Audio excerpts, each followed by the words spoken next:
Global Transformation Astrology, GTA, with William Stickevers. So a lot happens during these Saturn-Neptune conjunctions. And so therefore, looking at the theme, every time we see Saturn-Neptune meet, we witness empire collapses, border redrawings, war and revolutions, ideological upheaval, institutional resets, the end of an era. It always correlates with an end of an era. And what we're seeing right now, central banks, fiat currencies, and global financial institutions are under immense stress. That's why your money's not safe. Your 401k is not safe. Your money market may be safe technically, but the problem is that the rate of inflation is far greater than the interest you're getting in that money market. Public trust in governments, media, and health organizations is rapidly eroding.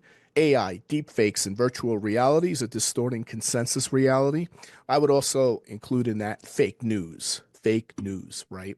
Ideologies are colliding, globalism versus sovereignty, spiritual renaissance versus religious decline. So you're seeing people leaving the church, they're abandoning the religion they were raised on, they're becoming, reinvigorated with new spiritual doctrines, or they're getting very interested in the occult and metaphysics. We're going to see like a revival in the interest of all those type of things. We go through new age revivals, by the way, every 36 years. If you just go back the last 36 years, in the late 80s, that's when all the new age shops opened up. You had the, what was the big store? There was a store in West LA, right? You had that shop there, that bookstore where everybody was sort of getting enlightened. So we have these enlightenment periods. People were practicing channeling, mediumship. That went mainstream. You could turn on any radio shows would have psychics on for the first time, all that type of stuff, right? So we're going to have that happen again. The Bodhi tree in West Hollywood. I believe it's closed now, but we'll see the Bodhi tree 2.0, some similar version of that come up. So we're going to see more of a like spiritual revivalism, but it's certainly not going to be the type that we're used to. It's going to rhyme, but it's going to be very different compared to the one we had in the late 80s. A lot of people in the late 80s, they get into astrology. I started my practice during the Saturn-Neptune conjunction. I started doing astrology full-time. Well, at least not 100% full-time, but I started doing it seriously, professionally speaking, around 1989. I remember that year, there was like several bookstores that wanted me to go on weekends to do readings for them. And it was like, 3 or 4 in the Long Island area by itself were demanding, it was like a competition who could lock me in. They wanted to know if I knew a good tarot reader. And it was just like, there was massive demand for it. Something that doesn't exist right now, but that is probably going to change this year and certainly into next year. So society is searching for a new compass, and Saturn-Neptune is the storm and the map.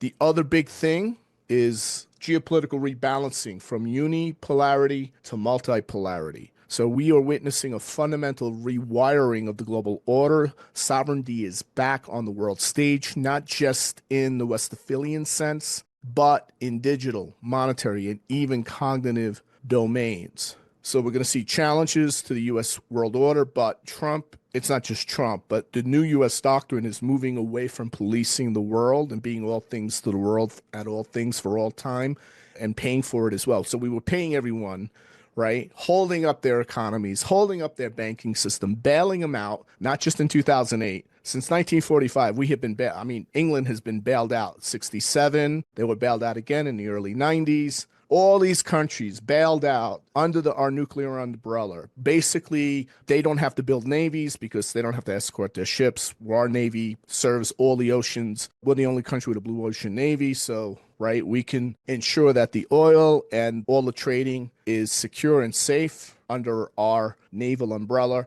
All the different SWIFT systems we put in place where people from different currencies can move their money. Of course, that's all going through the U.S. system. So the U.S. is pulling out of that. We're moving out of that. We don't want to do that anymore. And that's why we're going to see, the emergence of the BRIC nations to act as a counterbalance. Certainly the EU facing internal collapse of cohesion due to the energy crisis and geopolitical and technological irrelevance. Europe is actually, this is the weird thing, right? Europe from 1500 to, let's say, 1800 or up until 1850. Up until 1850, they were inventing everything. right? And from 1850 on, it was pretty much America inventing, like America has more patents from 1850 to present than I think all of Europe ever in the history of the world. But that's not the point. The point is that Europe is way behind now. It's behind China, it's behind most of Asia and the United States and North America in general in innovation. They are just way behind. They're becoming technologically irrelevant. And a lot of the brain, people who are very bright, ambitious in Europe, they just leave and come to America. I don't blame them, right? Because the governments there still think they can operate, they think the Eurozone solution is going to work. So EU faces internal collapse at all different levels. You're going to see Latin America come up, Southeast Asia, Singapore. They're all going to come up very strong with this Saturn-Neptune. So the U.S. is abandoning what it used to be and going back to trying to be sovereign, self-sufficient. We have Bitcoin. We have plenty of food, water. We don't need to trade with you. We have Greenland to access minerals. We don't need China. That's the approach that's going to be happening now.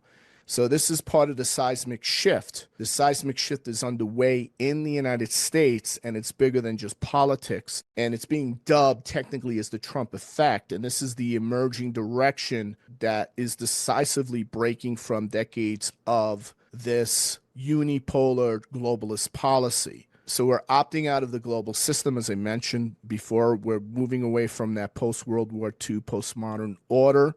We're like, hey, you got a problem with X, Y, and Z country. That's your problem. That's not our problem, right? If it's not the Panama Canal or, if it's not something that's part of a national security asset, it's not our problem. I'm not saying, I'm sure the U.S. would be wanting to be part of a diplomatic solution, but putting U.S. boots on the ground and that type of thing, that's all over with.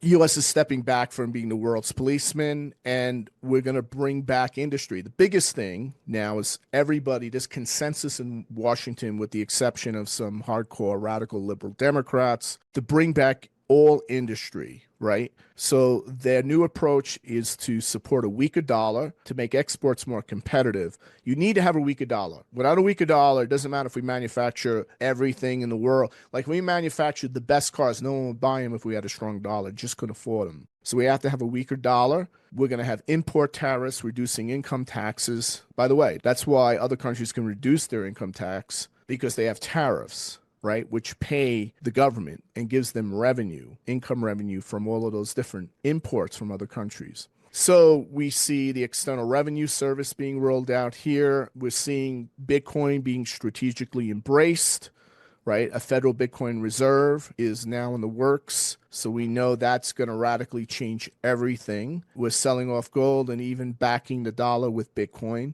Smaller government, lower taxes, challenging the globalist institutions, where we're no longer going to be supporting, these NGOs and foreign media used for a color revolution, so to speak, right? The U.S. now recognizes Ukraine as part of Russia's sphere, pivoting from its past role in geopolitical escalation. Freedom of speech is a core value. So while Europe is leaning deeper into censorship and digital control, especially in the UK and Germany, America is making freedom of expression central again, rejecting ideological suppression and restoring open dialogue. So the era of covert elite dominance is over. And what's emerging is a world of independent sovereign states, with America reclaiming its role, going back to that capitalist mercantilistic role as self-reliant among its peers, not ruling them, not saying, hey, this is the policy, top-down policy. We're moving away from that model.